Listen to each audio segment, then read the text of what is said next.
हमारी discussion capital investment appraisal के topic में हमने पास पेपर क्वेश्चन स्टार्ट किए थे और कल हम क्वेश्चन नंबर 3 पे बात कर रहे थे, जिसमें हमने कुछ कैश फ्लो आइटम्स को डील कर लिया था, जिनमें land, building, initial investment, residual value, plant investment, residual value, working capital, cash flows की इन्वेस्टमेंट और उसकी रिकवरी, ये चीजें हमने डील कर ली थी। हमारी सिर्फ एक item net operating cash flows की कल यहाँ पे रहेगी थी, जिसके बाद हमारे ये सवाल में स्टैंडर्ड कैलकुलेशंस हैं टू कंप्लीट टिल एनपीवी। कोई सवाल कल के लेक्चर से इस क्वेश्चन में किसी कैलकुलेशन पे, कैश फ्लो की वैल्यू पे, उसकी टाइमिंग पे, क्योंकि इसमें दोनों चीजें अहम होती हैं, आप वैल्यू भी ठीक कैलकुलेट करें और टाइमिंग भी उसकी ठीक प्लेस करें, दोनों चीजों पे आपको अंडरस्टैंडिंग आनी चाहिए। तो कोई इशू जनाब कल के इस क्वेश्चन से?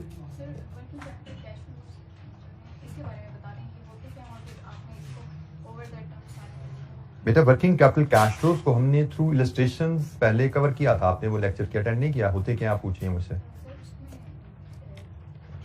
वर्किंग कैपिटल कैश फ्लोज को डील करने के लिए हमने पेज नंबर 25 पे इलस्ट्रेशन 31, 32, 33, ये 3 इलस्ट्रेशन थी, जिनमें से 2 31, 32 मैंने आपको क्लास में करवाई थी, 33 आपको असाइनमेंट में दी थी। या ये लेक्चर आपने अटेंड नहीं किया था?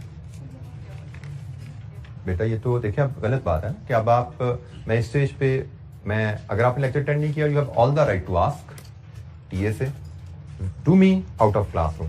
क्लासरूम में मुझे लगता है कि मैं आपको अगर पढ़ाऊंगा तो जिन्होंने अटेंड किया उनके साथ फेयर नहीं होगा, उनके साथ आई होप यू अंडरस्टैंड, ठीक है, उनके साथ फेयर नहीं होगा। मुझे क्लास के बाहर मिलिए, मुझे आप व्हाट्सएप पे पूछिए, आप टीएसए पूछिए, हर प्लेटफॉर्म अवेलेबल है आपकी गाइडेंस के लिए, हेल्प के लिए, ठीक है। बट इस क्लासरूम में it will not be fair to the others जिन्होंने ये चीज अटेंड की। कोई बच्चे को कोई और दिक्कत है वो पूछिए मुझसे सवाल।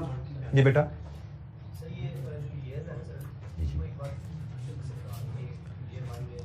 बेटा हमें उसने पहली बात हमने DCF assumption about timing of cash flows पढ़ी हुई है, ठीक है। DCF assumption about timing of cash flows में हमें पढ़ा था कि हम प्रोजेक्ट की इनिशिएशन को 0 में लेंगे, इनिशियल इन्वेस्टमेंट को हम 0 में लेंगे अनलेस हमें अदरवाइज इंफॉर्मेशन अवेलेबल हो। तो यहां पे हमें इंफॉर्मेशन अदरवाइज अवेलेबल है, इसलिए हमने सारी इन्वेस्टमेंट 0 में ले ली। हमने फैसला आज करना है कि हम ये फैक्ट्री लगाएं या ना लगाएं। तो फैसला अगर आज किया तो लैंड तो हमारी आज ही बुक हो जाएगी। ये 40 मिलियन जो आज लैंड की वैल्यू है, ये तुम्हारी आज ही ब्लॉक होगी, इन्वेस्ट होगी, समझो। इसके बारे में उसने कहा है कि बिल्डिंग की कंस्ट्रक्शन का एग्रीमेंट भी आज साइन होना है और ये पेमेंट भी आज होनी है। बिल्डिंग बनने में 1 साल लगेगा। एग्रीमेंट साइनिंग पे 10 मिलियन आज दे दोगे आप, बिल्डिंग बनने में 1 साल लगेगा, मतलब बाकी जो 20 मिलियन है वो 1 साल में स्पेंड होगा। और रिक्वायरमेंट में आपको बताया गया है कि किसी साल के दौरान जो पैसा स्पेंड होगा उसको साल के एंड पे समझना। ये अगर उसने ना भी लिखा हो तो हमारी ये डीसीएफ अजम्पशन भी है कि हम ऐसा ही समझते हैं, किसी साल के दौरान में कोई खर्चा हो तो हम उसको साल के एंड पे तस्वर करेंगे। तो हमें 0 से लेके 1 तक ये जो 1 साल का अरसा है, इस साल में हमारी बिल्डिंग बननी है, ये हमने साल के शुरू में पे कर देना है तो 0 में डाल देंगे। ये पैसा साल के दौरान पे करना है, इसको साल के एंड पे शो करेंगे। इसी तरह प्लांट के बारे में भी उसने कहा है कि 1 साल लगेगा प्लांट को बनने में। 0 से लेके 1 तक का पीरियड है जो 1 साल लगेगा प्लांट को बनने में। तो अजम्पशन वही है कि ड्यूरिंग द ईयर जो पैसा इनफ्लो या आउटफ्लो साल के एंड पे दिखा दो, ये भी दिखा दिया। फिर उसने हमें कहा हुआ है कि जब 1 साल बाद प्लांट बन जाएगा तो 1 साल बाद हमारी प्रोडक्शन शुरू होगी। 1 साल बाद तो दूसरा साल शुरू हो चुका होगा, हमारी प्रोडक्शन दूसरे साल में शुरू होनी है। कमेंसमेंट हमारी यहां पे जब प्लांट कंप्लीट होगा विद इन नेक्स्ट डे हमारी प्रोडक्शन शुरू हो जानी है। उसने हमें कहा है कि वर्किंग कैपिटल का जो पैसा है, रॉ मटेरियल स्टॉक में जो इन्वेस्टमेंट है, वो जब प्रोडक्शन शुरू करनी है ना तब चाहिए। तो जब प्लांट बन जाएगा, ये पैसा ड्यूरिंग द ईयर पे हुआ है लेकिन इसको end of the year show किया, ये पैसा पे ही एंड ऑफ द ईयर होना है। जब प्लांट बन जाएगा फिर पे होना है तो इसमें भी 1 पे शो होना है, ठीक हो गया। इसके बाद हमारी प्रोडक्शन शुरू हो जानी है। यहां से यहां तक पहले साल की प्रोडक्शन एंड सेल, ये दूसरा साल, ये तीसरा साल, ये चौथा साल, ये 5वां साल, 5 साल कारोबार चल रहा है। अब यहां से यहां तक जो प्रोडक्शन एंड सेल है, ड्यूरिंग द सेकंड ईयर जो रेवेन्यू आएगा वो कहां प्लेस होगा? हमारे ऑपरेटिंग कैश फ्लो यहां से शुरू होने वाले हैं। हम जो ऑपरेटिंग कैश फ्लो बनाने जा रहे हैं वो हमारे 2, 3, 4, 5, 6 ये 5 साल है जो यहां पे आएंगे। ये टाइम यहां तक लग गया प्लांट बनने में, बिल्डिंग बनने में। इसके आगे अब रेवेन्यू और कॉस्ट का काम शुरू होने वाला है। जी एनी अदर क्वेश्चन? किसी और बच्चे के दिल में कोई और सवाल? जी बेटा बोलिए, किस जगह कंफ्यूजन है? वर्किंग कैपिटल के जो कैश फ्लो है, ये मतलब अभी हमने ईयर 1 के एंड पर 15 मिलियन का जो हमने आउटफ्लो किया, ये 6 साल बाद भी सेम अमाउंट के साथ ही मतलब इन्फ्लेशन को ना इसका कंसीडर करें। बेटा इस क्वेश्चन में इन्फ्लेशन इन्वॉल्व है? चलिए हमसे हटकर मैं बात करता हूँ। जब इन्फ्लेशन बेटा जब वो कहेगा कि वर्किंग कैपिटल रिक्वायरमेंट बदल रही है तो हम उसको बदलेंगे, हम उसको प्लस भी करेंगे, हम उसको माइनस भी करेंगे, जैसे इलस्ट्रेशन 32 33 में हमने किया, प्लस भी करेंगे माइनस भी करेंगे। वो इन्फ्लेशन की वजह से हो या अदरवाइज हो, वो हमें कहे कि प्लस माइनस होना तो हम करेंगे, जैसे इलस्ट्रेशन 32 33 में हमने किया था। आगे भी एग्जामिनेशन क्वेश्चन में आएंगे जिनमें हम इसको छेड़ेंगे। वो कहेगा भाई बदलती है वैल्यू तो हम बदलेंगे उसको, लेकिन यहां पे उसने ऐसा कोई जिक्र नहीं किया, ना इन्फ्लेशन का जिक्र है ना कोई उतार चढ़ाव का जिक्र है। उसने कहा जी 15 मिलियन आपको इन्वेस्टमेंट चाहिए, तो भाई हमने इन्वेस्टमेंट चाहिए, हमने इन्वेस्टमेंट शो कर दी। उसने नहीं कहा, लेकिन हमें पता है जो इन्वेस्टमेंट वर्किंग कैपिटल में करते हैं फुल रिकवर करनी होती है प्रोजेक्ट एंड पे। प्लस माइनस का बताता तो वो भी हम यहाँ पे फीड करते हैं, आगे सवालों में हमने फीड करना है हमने। जी एनी अदर क्वेश्चन, कोई और सवाल? अच्छा जी, अब हम ऑपरेटिंग कैश फ्लोज के लिए एक थोड़ा इसका डाटा तो फिर देख लेते हैं। ऑपरेटिंग कैश फ्लोज का डाटा इसका कहां पे है? ऑपरेटिंग कैश फ्लोज में एक तो जनाब ये आ रही है रॉयल्टी, रॉयल्टी पे करनी है हमने, ये भी ऑपरेटिंग कैश फ्लो है। दूसरी कहानी आ रही है यहां पे कि company will produce goods that will be the sale for the first year is estimated at 300 million, पहले साल की सेल आ रही है। द एग्जिस्टिंग प्रॉफिट मार्जिन क्या है वो भी बता दिया उसने। As a result of own production cost per unit would decrease by 10%। The sale price and cost production per unit excluding depreciation are expected to increase by 10% and 8% respectively. तो ये जनाब हमारा डाटा है पूरा कि पहले साल हमने 300 मिलियन की सेल करनी है और पहले साल हमारी कॉस्ट क्या होगी उसकी इंफॉर्मेशन इधर से मिल रही है। उसने कहा जी करंटली आप 20% मुनाफा कमाते हो, मतलब करंटली आप 80% कॉस्ट लगाते हो, लेकिन जब आप अपनी प्रोडक्शन पे आओगे तो उस कॉस्ट में 10% की कमी आ जाएगी। लेकिन ये कॉस्ट की बात हो रही है, हमें कैश कॉस्ट चाहिए होती है, ये कॉस्ट की बात हो रही है, हमें कैश कॉस्ट चाहिए होती है। तो हमें कॉस्ट में से डेप्रिसिएशन माइनस करके कैश कॉस्ट लानी होगी। तो हमारी जो वर्किंग बनेगी ऑपरेटिंग कैश फ्लोज के लिए वो कुछ इस तरह दिखेगी। वर्किंग वन अगर हम ऑपरेटिंग कैश फ्लोज के लिए बनाएं, हमारे ऑपरेटिंग कैश फ्लोज में बिजनेस चलना है 5 साल, 2 3 4 5, ये 5 साल है, सॉरी 2 3 4 5 6।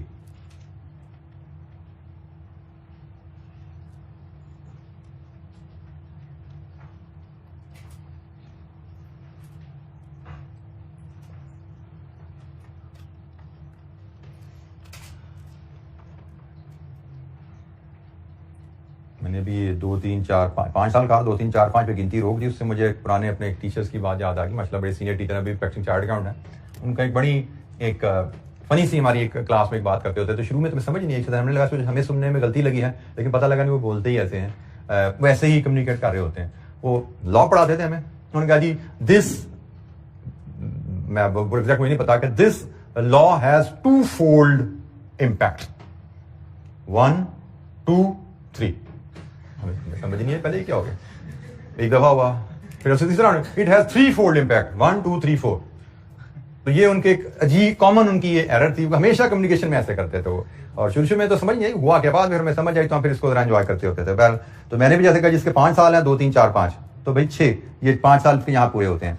तो हमें जो इंफॉर्मेशन दी गई है, हमें सेल्स चाहिए, हमें इसमें से लेस करनी है कैश कॉस्ट, और हमने इसमें से लेस करनी है रॉयल्टी। तो ये हमें यहां से मिलेगी नेट ऑपरेटिंग कैश फ्लोज की फिगर। सेल्स की कैलकुलेशन बहुत आसान है। उसने हमें कहा कि पहले साल से रुपीज इन मिलियन में लें, पहले साल सेल 300 मिलियन होंगी और उसके बाद ग्रोथ कितनी है सालाना। उसने हमें क्वेश्चन में ग्रोथ कितनी बताई हुई है सालाना जी? सालाना सेल्स में ग्रोथ 10% है। किस नोट में लिखा हुआ ये? ऊपर पैरा में ही आ रहा है। सेल्स में 10% ग्रोथ आएगी और कॉस्ट में 8% ग्रोथ आएगी, तो 10% पर एनम ग्रोथ है जी। तो next year it will be 330, next year 363, next year 399.33, next year 439.23। Sorry बेटा, मुझे गलती लगी क्या? Sale for the first year of production is estimated at 300 million. कहीं प्राइस का जिक्र नहीं, कहीं यूनिट्स का जिक्र नहीं। 300 मिलियन सेल्स हैं, रेवेन्यू है ये, ठीक है जी। तो 300 मिलियन रुपीज इन मिलियन हमने लिए। पहले साल की सेल क्या होगी? ऑनवर्ड 10% सालाना इजाफा होगा। और रॉयल्टी को मैं यहां पे ही कैलकुलेट कर लूं, दिस इज ए, तो ए का 3% रॉयल्टी है, वो मैं पे करूंगा। तो 300 का 3% 9 मिलियन, 9.9 मिलियन। नेक्स्ट जी 10.89 मिलियन, 11.98 मिलियन, 13.18 मिलियन। ये तो बड़ी सिंपल सी दो कैलकुलेशन थी, इनमें मैं कोई चैलेंज नहीं आया। जो कॉस्ट की कैलकुलेशन है, इसमें थोड़ा सा हमें सोच विचार चाहिए। सवाल एक असूल याद रखिएगा एग्जाम में, सवालों में आसान सवाल पहले और कैलकुलेशन में आसान कैलकुलेशन पहले। तो ये कैलकुलेशन सिंपल थी, मैंने इसको कर ली, क्योंकि अक्सर होता क्या है जिसको हमें अवॉइड करना है, एक कैलकुलेशन जिसमें हमें कोई दिक्कत होगी परफॉर्म करने में, हम उस पर फंसते हैं, टाइम ज़ाया करते हैं, या आसान कैलकुलेशन भी छोड़ जाते हैं। हालांकि ये रेवेन्यू जब आ गया तो ये तो 1-1.5 नंबर की सेकंड्स में क्या नंबर है, स्कोर करें इसको, फिर इस पर तवज्जो देंगे जिसके में हमें सोचना पड़ना है। तो हमेशा ऐसा कीजिए। और फिर मैंने ये भी बताया कहीं फंसो भी तो ड्यू टाइम से ज्यादा नहीं लगाना, क्योंकि ये कैलकुलेशन जितनी भी है 2-3 नंबर से ज्यादा की नहीं है। 2-3 नंबर का मतलब 2-3 मिनट सोचो, समझ आ जाए ठीक है, नहीं तो 100 रुपया अज्यूम करना, आगे चल पड़ना। कैश कॉस्ट समझ आती है ठीक है, नहीं समझ आती 100 मिलियन लिखो, सवाल पूरा कर दो, कोई टेंशन नहीं है। 3 नंबर कट जाएंगे सवाल में से, कोई बात नहीं, 15 में से 12 भी आ जाए, और क्या चाहिए आपको, बेहतरीन स्कोर है 15 में से 12। तो कैश कॉस्ट, अब हमें देखना है कैश कॉस्ट। आपको याद रखना है कि हम डीसीएफ मेथड पे चल रहे हैं, डीसीएफ मेथड में कैश फ्लोज बेसिस पे चलते हैं। तो सबसे पहले मुझे वर्किंग वन बनानी है। वर्किंग वन में मुझे देखना पड़ेगा, बल्कि वर्किंग वन में यहां पे नहीं डालता, मैं वर्किंग वन यहां पे लिखता हूं। वन कर ली भैया वे, हम वर्किंग, चलिए इसको 2, वर्किंग 2, हम वर्किंग 2 बनाएंगे। हम वर्किंग 2 यहां बनाते हैं। वर्किंग 2 में हमें बताया गया है कि हमारी cost, expected cost for the first year क्या है। हमें कहा गया है कि पहले साल 300 मिलियन की सेल है, इसका 80% तो रूटीन में हमारी कॉस्ट आनी थी। इसका 80% तो रूटीन में हमारी, अगर हम प्रोडक्शन ना करते तो कॉस्ट आनी थी, लेकिन जब हम प्रोडक्शन खुद कर रहे हैं तो कॉस्ट में 10% की कमी आ जाएगी। तो भाई अगर हम खरीदते तो हमारी 300 मिलियन की सेल्स की कॉस्ट इतनी होती, बनाई है तो हमारी कॉस्ट 10% कमी के साथ कितनी है, 216 मिलियन। ये हमारी कॉस्ट है। उसने कॉस्ट कहा है, तो कॉस्ट में तो डेप्रिसिएशन भी शामिल होती है। हमें तो कैश कॉस्ट चाहिए, तो इसमें से हम लेस कर देते हैं डेप्रिसिएशन। डेप्रिसिएशन हम बिल्डिंग पे भी चार्ज करेंगे, डेप्रिसिएशन हम प्लांट पे भी चार्ज करेंगे। ये दोनों डेप्रिसिएशन लेस करेंगे तो हमारी एक्सपेक्टेड कैश कॉस्ट आ जाएगी फॉर द फर्स्ट ईयर। आगे फिर ग्रोथ है वो हम डाल देंगे। तो जनाब बिल्डिंग की डेप्रिसिएशन हमें बताया गया है कि बिल्डिंग भी और डेप्रिसिएशन का जिक्र कहां पे जी, पॉलिसी डेप्रिसिएशन 4th बुलेट ये वाली depreciation, OL charge depreciation on factory building and plant under straight line method. Straight line method पे डेप्रिसिएशन चार्ज करनी है, तो स्ट्रेट लाइन मेथड पे डेप्रिसिएशन चार्ज करने का तरीका कर क्या होता है, cost minus residual value divided with life. बिल्कुल ठीक है, cost minus residual value. Building की कॉस्ट 30 मिलियन, बिल्डिंग की residual value 15 million divided with life, कितनी डेप्रिसिएशन 3 मिलियन। प्लांट की डेप्रिसिएशन, प्लांट की कॉस्ट 100 मिलियन, प्लांट की रेजिडुअल वैल्यू 10 मिलियन, प्लांट की लाइफ 5 साल 18। तो जनाब कैश कॉस्ट हमारी कितनी होगी, 195 मिलियन। ये हमारी पहले साल की कैश कॉस्ट है। जैसे क्वेश्चन ने हमें कहा, हमने उसके मुताबिक, हमें सिर्फ ये कॉन्सेप्ट पता है कि हमें कैश कॉस्ट चाहिए, उसने हमें कॉस्ट की डिटेल दी है। तो cost minus depreciation, cash cost आ जाती है 195। 195 हमारी पहले साल की कॉस्ट आ गई। स्ट्रेट लाइन डेप्रिसिएशन थी, हमने लेस की, हमें पहले साल की कॉस्ट मिल गई 195। 195 ये पहले साल की कॉस्ट है, और ऑनवर्ड इसमें ग्रोथ कितनी है, 8% पर एनम। कॉस्ट में ग्रोथ 8% है। तो जनाब 195 इंटू 1.08 210.6 another 8%, 45, another 8%, 245.64, another 8%, 0.33, दीजिए जी 30। अब हम यहां से नेट ऑपरेटिंग कैश, हमारे ऑपरेटिंग कैश फ्लो में 3 ही आइटम्स आती थी, अब इनका सम लेंगे और इसको हम एक्सटेंड कर देंगे अपनी वर्किंग में। तो पहले साल के ऑपरेटिंग कैश फ्लो 2 में 96, 109.5, 0.66, ये सारी पॉजिटिव वैल्यूज आ रही हैं, 0.71, 0.75, ये जी हमारे पास नेट ऑपरेटिंग कैश फ्लोज के फिगर हैं। Any question?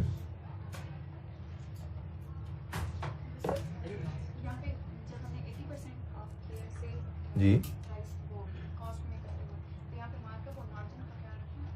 बेटा हमने बिल्कुल ख्याल रखना होता, अगर वो मैं कहता तो यहाँ पे उसने बिल्कुल उसने 20% मार्जिन कहा है, बिल्कुल हमें ख्याल रखना है।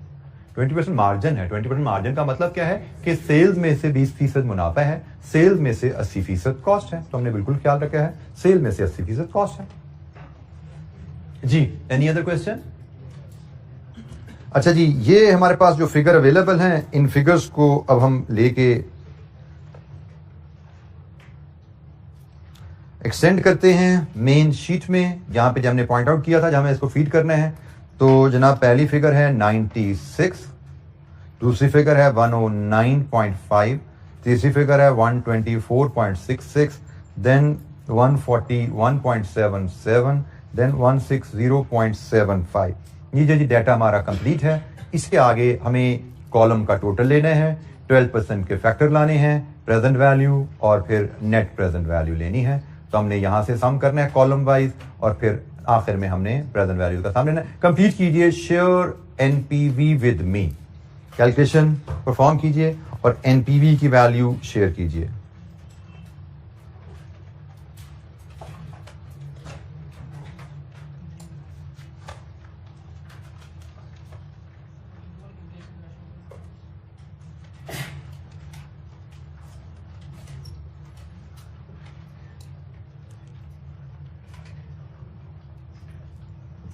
Complete the question for NPV. Her cash flow अलग-अलग है, तो 12% के प्रेजेंट वैल्यू फैक्टर्स आपको लेने होंगे।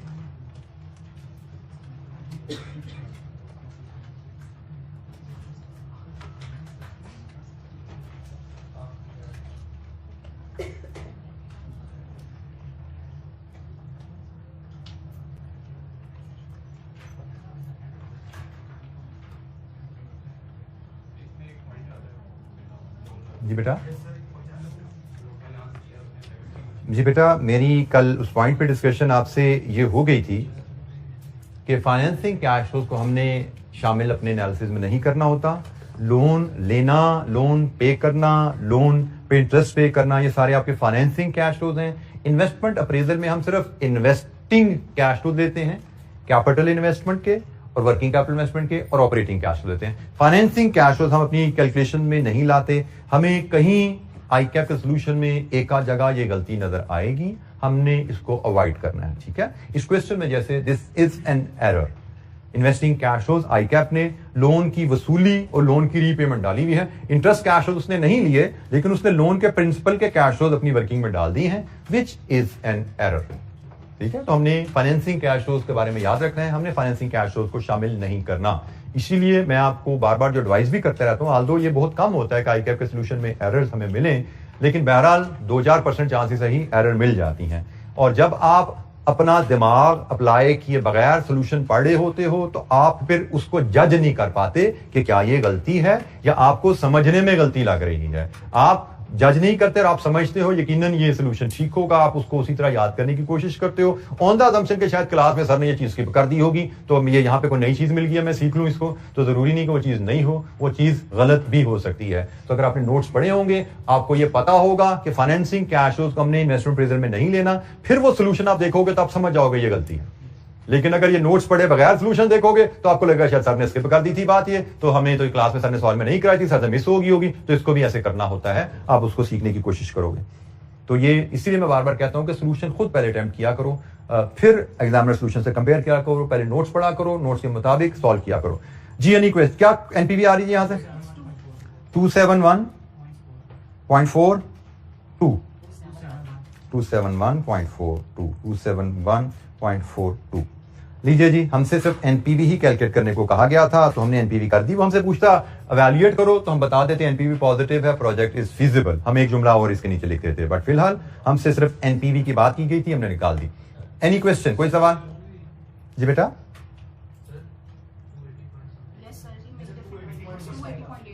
280.86 लीजिए जी।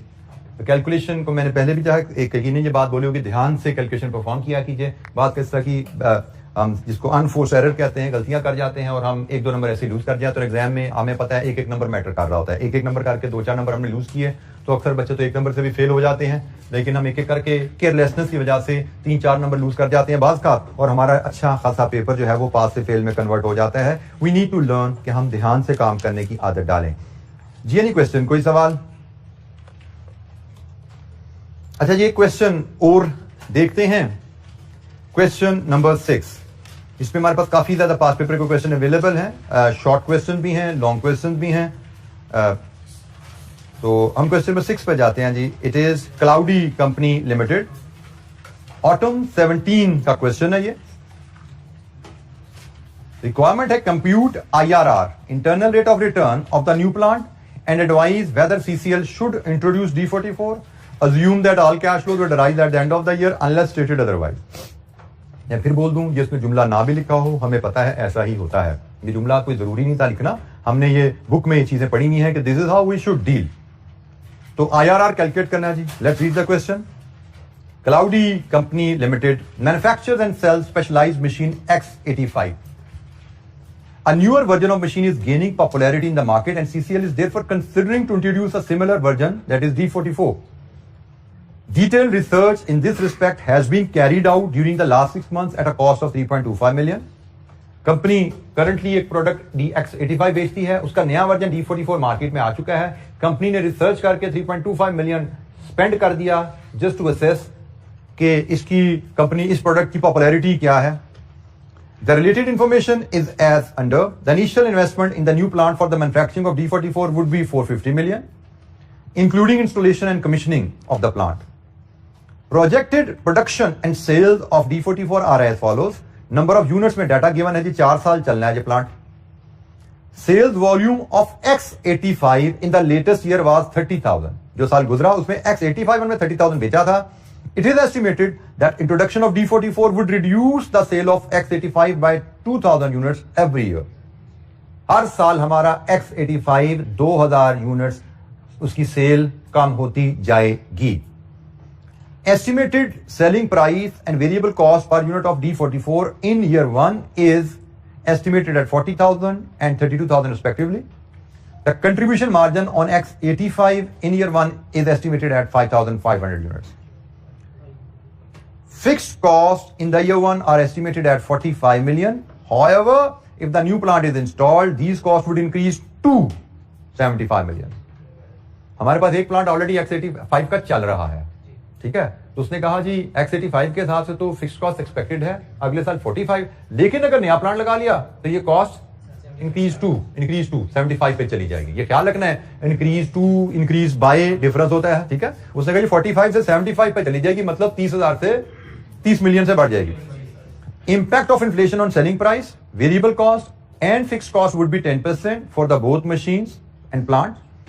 The new plant would be depreciated at 25% under the reducing balance method. Tax depreciation is to be calculated on the same basis. The residual value of the plant at the end of the useful life of 4 years is expected to be equal to its carrying value. Applicable tax rate is 30% and tax is paid in the year in which liability rises. Cost of capital is 12%. अच्छा जी, हमने जो चीज़ एक सीखी है कि question में जब भी इन्फ्लेशन आ जाए, जैसे यहाँ पे इन्फ्लेशन आया, तो हमें देखना होता है कि हमने कैसे इसको लेकर चलने हैं, रियल या मनी। तो हमने देखा यहाँ पे इन्फ्लेशन और साथ टैक्सेशन भी है, सही है। तो इन्फ्लेशन भी है, टैक्सेशन भी है, हम मनी अप्रोच पे हम चलेंगे। यहाँ पे हम मनी अप्रोच पे चलेंगे, मतलब हम तमाम कैश फ्लोज को इन्फ्लेट करके चलेंगे। फॉर्मेट हमारा स्टैंडर्डाइज ही रहता है कि जीरो में इन्वेस्टमेंट है, 4 साल तक कारोबार चलना है, 0 से 4 तक। टैक्सेस भी सेम ईयर में ही है। इसका मतलब हमारे कैश फ्लो 0 से 4 तक ही रहने वाले हैं। ईयर में होते तो चौथे साल के प्रॉफिट बिफोर टैक्स 5वें साल पे जा सकता था। फॉर्मेट अगर हम बनाएं तो हमारा फॉर्मेट यहाँ पे जो स्टैंडर्ड सा है उसी पे हम उसको लेके चलते हैं। क्वेश्चन नंबर 6, IRR पे जाना है तो 0, 1, 2, 3 एंड 4, ये जो हमारे कैश फ्लो है जिसमें इन कॉलम में हमें अरेंज करने हैं। हमें इन्वेस्टमेंट्स जो बात की गई है कितनी है जी नेशन, 450 मिलियन। इसका मतलब रुपीज इन मिलियन में ही हमें डील करने चाहिए। काफी बड़ी फिगर्स आने वाली हैं, रुपीज इन मिलियन में हम वैल्यूज लेकर चलेंगे। हमें जो इन्फॉर्मेशन दी गई है उसके मुताबिक एक हमें इनिशियल कैपिटल इन्वेस्टमेंट की फिगर दी गई है। एक ही फिगर है तो हम एक ही लाइन आइटम इसके लिए ऑक्यूपाई करते हैं। वर्किंग कैपिटल इन्वेस्टमेंट का कोई जिक्र नहीं है। इसके बाद आगे रेवेन्यू और कॉस्ट आइटम का जिक्र है, तो हम फिर चले जाते हैं नेट ऑपरेटिंग कैश फ्लोज की तरफ, क्योंकि हम वर्किंग से इसको हैंडल करके लाएंगे। और इसके बाद टैक्सेशन है, हम उसको भी वर्किंग से कैलकुलेट करेंगे। ये जी हमारी टैक्सेशन के बाद यहां से हमें नेट कैश फ्लोज मिल जाएंगे। और हमें फिर कहा गया है IRR निकालिए। कॉस्ट ऑफ कैपिटल 12% है, तो हम डिस्काउंट फैक्टर 5% का ले लेते हैं। इस पे PV लेंगे, इसकी NPV ले लेंगे। फिर हम एक डिस्काउंट फैक्टर से 20% का ले लेते हैं, इसकी PV ले लेंगे। और फिर हम NPV एट 20% ले लेंगे। तो 2 रेट्स पे 2 NPVs आएंगी हमारे पास। यहां से हम फिर इंटरपोलेशन से IRR कंप्लीट कर लेंगे। ठीक है जी। तो ये फॉर्मेट है जी जिसपे हमने चीजों को फीड करना है। स्टार्टिंग विद इनिशियल इन्वेस्टमेंट कितनी है जी, 450 मिलियन, 0 में आउटफ्लो। इसकी रेजिडुअल वैल्यू चाहिए, लेकिन रेजिडुअल वैल्यू कैरिंग वैल्यू है, और कैरिंग वैल्यू हमें मिलती है डेप्रिसिएशन शेड्यूल के ऊपर, और डेप्रिसिएशन शेड्यूल हम टैक्सेशन के लिए बनाएंगे। तो इसलिए हमने इसको भी होल्ड कर लिया। हम नेट ऑपरेटिंग कैश फ्लोज की तरफ मूव करेंगे और working 1। Net operating cash flows में हमें जो आइटम्स दी गई हैं, हमें एक तो उसने बताया हुआ है यूनिट्स का डाटा, फिर हमें कंट्रीब्यूशन का डाटा गिवन है, फिर फिक्स कॉस्ट का भी जिक्र है, और कंट्रीब्यूशन लॉस का भी जिक्र है, अपॉर्चुनिटी कॉस्ट का भी जिक्र है कि अगर हम D44 लॉन्च करते हैं तो D85 में हमें सेल्स में रिडक्शन आएगी ना, तो वहां पे हमें नुकसान आएगा। तो हमारी जो आइटम्स ऑफ कैश फ्लोज बनेगी यहां पे से वर्किंग 1 में बनाऊं तो एक हम लाएंगे एनुअल कंट्रीब्यूशन। मैं कंट्रीब्यूशन एनुअल कंट्रीब्यूशन लाऊंगा क्योंकि हमें इन्फ्लेशन रेट तो एक ही दिया है ना नोट नंबर 5 में। सेलिंग प्राइस का, वेरिएबल कॉस्ट का, फिक्स्ड कॉस्ट का, सबका इन्फ्लेशन रेट सेम ही है, तो हम कंट्रीब्यूशन डायरेक्टली निकाल सकते हैं। एनुअल कंट्रीब्यूशन D44 का लाएंगे, इसमें से लेस करेंगे हम इंक्रीमेंटल फिक्स कॉस्ट, क्योंकि हमने सीखा हुआ इंक्रीमेंटल फिक्स कॉस्ट रेलेवेंट होती है, और इसमें से फर्दर लेस करेंगे हम कंट्रीब्यूशन लॉस। कौन सा? X85 का। I think these are the 3 cash flows. Contribution D44 का, इसमें रेवेन्यू भी कवर हो गया, उसकी वेरिएबल कॉस्ट भी होगी, D44 से रिलेटेड फिक्स कॉस्ट भी यहां पे ले लेंगे, और D44 की वजह से X85 में जो नुकसान होगा वो भी ले लेंगे। तो जनाब ये हमारा डाटा है। 4 साल के लिए हमें ये यहां पे ये अरेंज करने हैं, क्योंकि हमारा कारोबार 4 साल चलना है।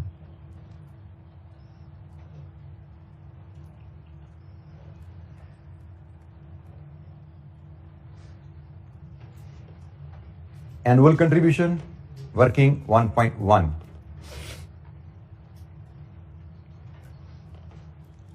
चूंकि हर साल वॉल्यूम बदल रहा है तो हम ईयर वाइज 1, 2, 3, 4 सेल यूनिट्स लेंगे, कंट्रीब्यूशन पर यूनिट लेंगे, और एनुअल कंट्रीब्यूशन ले लेंगे रुपीज इन मिलियन में, और कंट्रीब्यूशन पर यूनिट हम रुपीज में ले आते हैं। सेल यूनिट्स रेडीली अवेलेबल हैं। पहले साल 20,000, दूसरे साल 25,000, तीसरे साल 27,000 और चौथे साल 29,000। कंट्रीब्यूशन पर यूनिट, उसने कहा है नोट नंबर 3 में estimated selling price and variable cost per unit of D44 in year 1 is estimated and 40,000 and 32,000, मतलब 40,000 माइनस 32,000 इट इज 8,000। पहले साल में हमारा कंट्रीब्यूशन 8,000 एक्सपेक्टेड है। तो जनाब units into contribution per unit, सालाना कंट्रीब्यूशन रुपीज इन मिलियन में 160 मिलियन, ये हमारा सालाना कंट्रीब्यूशन है। अगले साल इसने कहा जी आपकी प्राइस में भी 10% का इजाफा आना है, आपकी वेरिएबल कॉस्ट में भी 10% का इजाफा आना है, इसका मतलब आपके कंट्रीब्यूशन में 10% का इजाफा आएगा। तो अगले साल आपका कंट्रीब्यूशन होगा 8,000 इंटू 1.1 8800 इंटू 25,000 220 मिलियन। इससे अगले साल मजीद 10% का इजाफा 9680। तो जनाब कितना कंट्रीब्यूशन 261.336। इससे अगले साल 9680 में भी 10% का इजाफा आ जाएगा 648। तो टोटल कंट्रीब्यूशन 0.79। ये है जी हमारा कंट्रीब्यूशन जो हम D44 के बेच के कमाएंगे अगले 4 सालों में। जैसे हमें क्वेश्चन में उसने इंफॉर्मेशन दी उसके मुताबिक हमने कैलकुलेट किया कंट्रीब्यूशन ईयर वाइज। पहले साल कंट्रीब्यूशन होगा 160 मिलियन, दूसरे साल होगा 220 मिलियन, तीसरे साल होगा 261.36, चौथे साल होगा 308.79। इंक्रीमेंटल फिक्स्ड कॉस्ट 45 से 75 पे चली जाएगी पहले साल, तो 75 माइनस 45। जी बेटा, बेटा ये यूनिट्स हैं सेल के और ये कंट्रीब्यूशन पर यूनिट है। तो sales into contribution per unit, ये टोटल एनुअल कंट्रीब्यूशन आ गया टोटल रुपीज इन मिलियन में। सेकंड में बेटा कंट्रीब्यूशन पर यूनिट 10% बढ़ता जा रहा है, बाकी तो ये वही तरीका है। कंट्रीब्यूशन पर यूनिट्स ने बताया आपको, आपकी प्राइस भी 10% बढ़ेगी, आपकी वेरिएबल कॉस्ट भी 10% बढ़ेगी, नतीजा क्या होगा आपका कंट्रीब्यूशन 10% बढ़ेगा। तो आपका कंट्रीब्यूशन 10% बढ़ता जा रहा है हर साल, पिछले साल से 10% बढ़ता जा रहा है। कंट्रीब्यूशन 8,000, फिर 8,800, फिर 9,680, फिर 10,648। 10% सालाना से आपका कंट्रीब्यूशन बढ़ता जाएगा।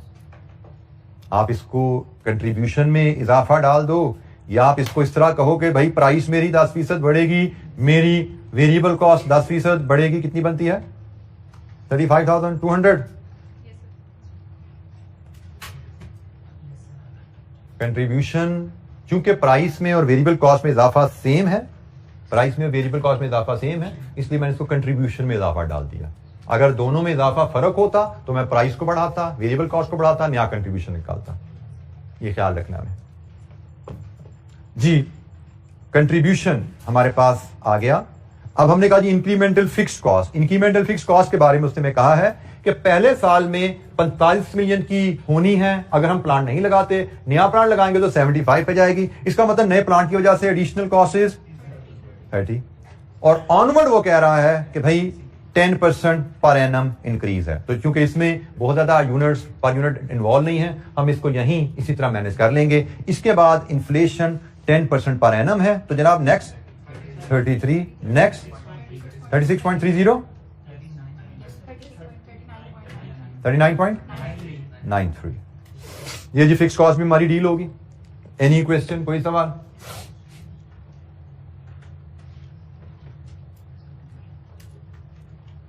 इसके बाद नेक्स्ट आइटम कंट्रीब्यूशन लॉस, कि अगर हम ये यूनिट्स बेच के कमाएंगे D44 से, ये कमाई करेंगे तो X85 पे नुकसान भी होगा। उसके लिए वर्किंग 1.2 हम बनाते हैं। हमें नुकसान क्या होने वाला है X85 में। ईयर वाइज हमें कहा गया है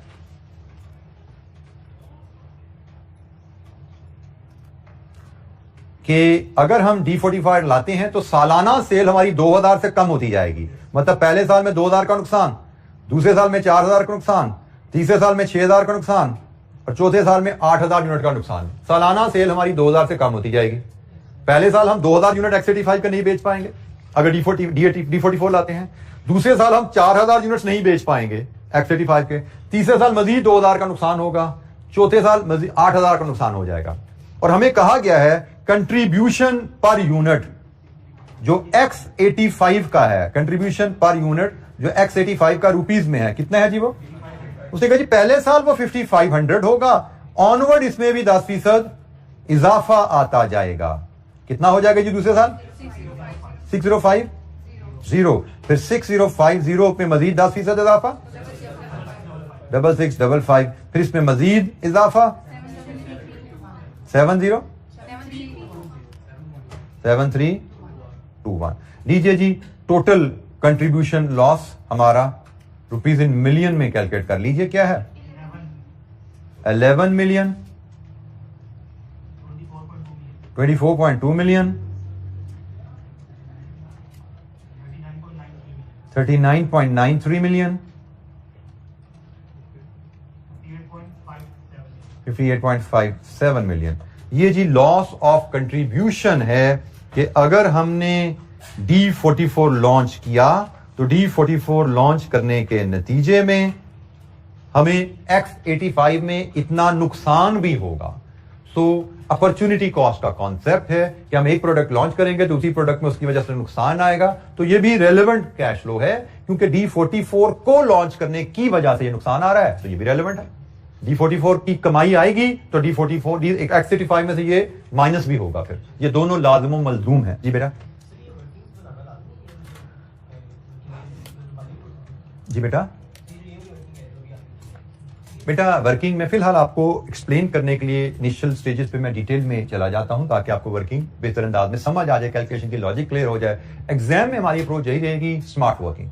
अगर हम किसी कैलकुलेशन को स्मार्टली प्रेजेंट कर सकते हैं तो वी शुड गो देयर। जैसे यहाँ पे मुझे लगा कि इसकी एक्सप्लेनेशन में मुझे वर्किंग डिटेल में आपको समझाने की जरूरत नहीं है तो मैंने इसको यहीं पे कर दिया, लेकिन ये मुझे लग रहा था कि आपको कॉन्सेप्ट क्लियर होना चाहिए कि आपको यूनिट्स और कंट्रीब्यूशन पर यूनिट से कैसे मूव कर रहे हैं, उसके हिसाब से इसको मैंने एक्सप्लेन किया। अगर आपको लगता है आप इसके बगैर एग्जामिनर को कम्युनिकेट कर सकते हो कि आपने ये फिगर कैसे हासिल की है, डिटेल में जाए बगैर एग्जामिनर को कम्युनिकेट कर सकते हो, आपके दिमाग में इतनी एफिशिएंट स्मार्ट प्रेजेंटेशन के फॉर्मेट्स हैं, go head, you are at liberty.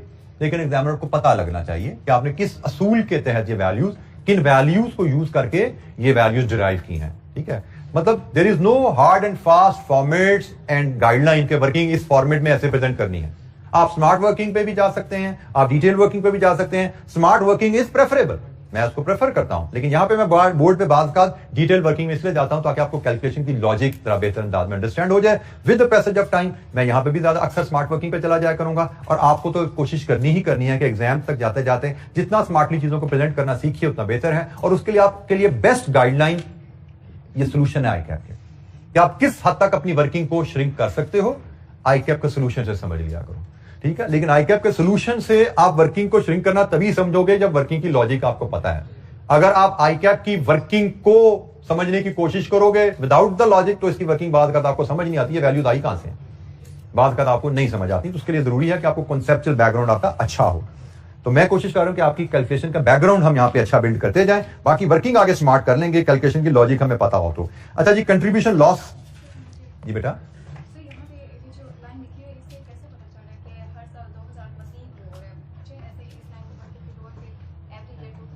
अच्छा जी, आपका कहना है कि आपको लगा कि एवरी ईयर, जो ये लाइन कौन सी है जी, पॉइंट नंबर 2 की last line, it is estimated that introduction of D44 will reduce the sale of X85 2000 units every year. 2000 से हर साल हमारी सेल कम होती जाएगी, हर साल हमारी सेल 2000 से कम होती जाएगी, हर साल 2000 से कम होती जा रही है। इसका मतलब क्या है कि पहले साल 2000, अगले साल फिर 2000 से कम होगी, तो टोटल तो 4000 का नुकसान हो गया ना आज के मुकाबले में। अगले साल फिर 2000 से कम होगी, तो आज के मुकाबले में तो 6000 कम होगी ना। बिफोर D44 जो आप सेल करते थे 2000, 4000, 6000, 8000, हर साल 2000 कम होनी है।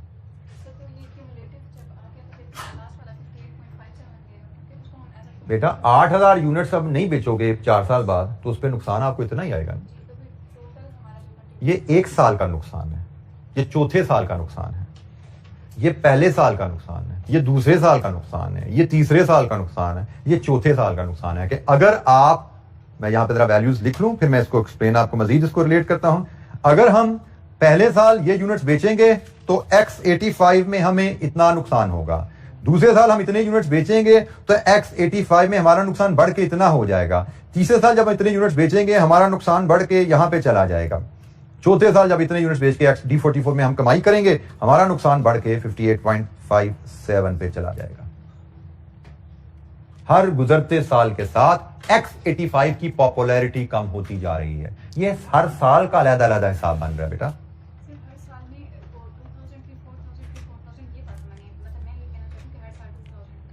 बेटा आप समझ नहीं रहे, हमारी सेल सालाना 2,000 से नीचे जाती जा रही है।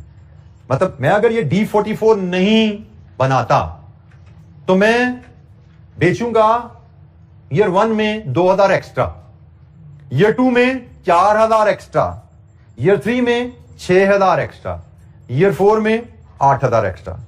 D44 लॉन्च कर दिया तो ये मेरी सारी सेल्स उड़ जाएगी। D44 की वजह से मुझे क्या नुकसान होने जा रहा है? पहले साल में मैं 2,000 नहीं बेच पाऊंगा, दूसरे साल में 4,000 नहीं बेच पाऊंगा, तीसरे साल में 6,000 नहीं बेच पाऊंगा, क्योंकि हर साल D44 की वजह से मेरी सेल नीचे से नीचे जाती जा रही है आज के मुकाबले में। बेटा D44 से पहले, D44 के आने के बाद क्या फर्क पड़ रहा है मेरे प्रॉफिट्स पे, हम ये गेज कर रहे हैं। D44 के आने से मेरी जेब पे क्या असर पड़ेगा, D44 के आने से 1 2 3 4 में मुझे ये नुकसान आएगा। D44 नहीं है तो मैं ये कमाऊंगा, D44 आएगा तो मैं ये नहीं कमाऊंगा। Loss of earning is a cost, this is loss of earning which will be treated as cost. जी नेट कैश फ्लोज यहां से लीजिए, नेट ऑपरेटिंग कैश फ्लोज कितने हैं जी? 190 119 जी, 119। नेक्स्ट 106 162.8 185.13 0.30। ये जी हमारे पास फिगर्स आ गई नेट ऑपरेटिंग कैश फ्लोज की, जिसको हमने यूज करने हैं। Net operating cash flows 119.00 162.80 185.13 and 210.30। जी एनी क्वेश्चन? अच्छा जी, हमारे पास एक ये इनिशियल इन्वेस्टमेंट, रेजिडुअल वैल्यू और एक टैक्सेशन की कैलकुलेशन रह गई है।